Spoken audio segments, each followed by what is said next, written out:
Yung overflow na ginawa namin effective. Yun ito yung overflow.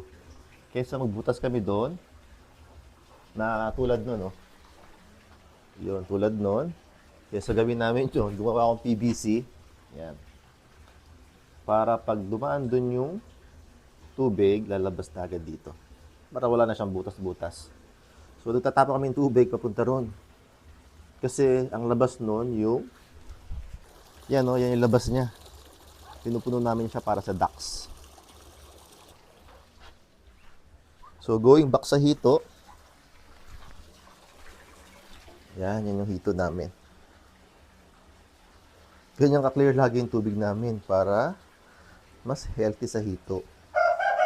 Though sanay tayo na yung tubig ng hito ay black kasi nasa earthen pond yun. Pero ang isda kasi, kapag malinis yung tubig, mas mabilis silang lumaki. Yan. Pero itong kabila, yan, since overcrowded dito, ang hirap niyang gawing clear. Yan. Mas matagal yung clearing process dito compare sa kabila na mas konti lang, mas tama yung bilang sa pond. Ito sobrang dami talaga. Yung ganyang kaliit na pond, lumalaman niya ng 2,000 hito. 2,000 na malalaki na. Kaya ang bilis na lang dumumi, kaya yung tubig ang hirap gawing clear. So ngayon, papakain tayo ng isda. So yung isda, dapat nakadaing muna. Dinadaing namin yan. Nakadaing yan. Yan o. Kasi pag hindi siya nakadaing, hindi nila makakain, matagal makain ng hito. Kasi tigas ng kaliskis. So, ang tendency, mabaho yung pond.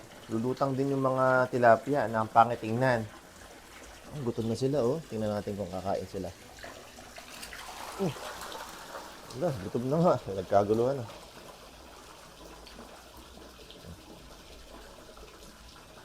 Yan. Yan ang dumi ng tubig, oh. Dapat talaga nakarep kami, kaso nasira yung rep namin. So, gagawin namin dito, lagi kami naglalagay ng yelo.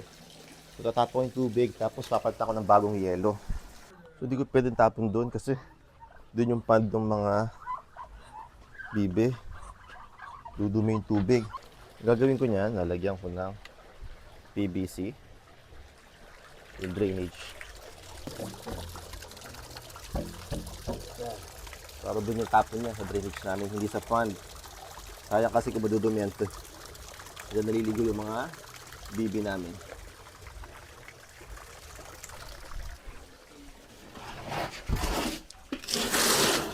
So, baho niyan, tatapon ko.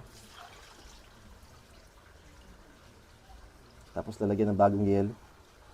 Doon ang bibili namin to 10 piso per kilo lang. Kaso magastos dito yung yelo. Kasi lagi araw-araw pinapalitan namin ng 20 pesos na yelo tong cooler. Actually 40 pesos kasi umaga hapon. Bilis kasi matunaw eh.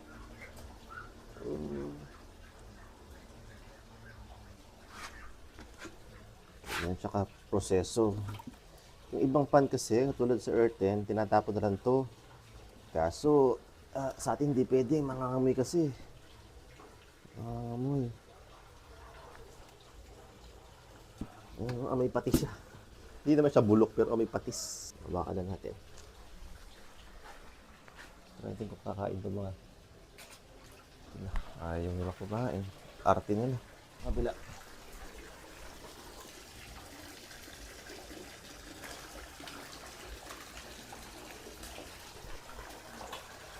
Gutom na sila, oh. Takaw nila.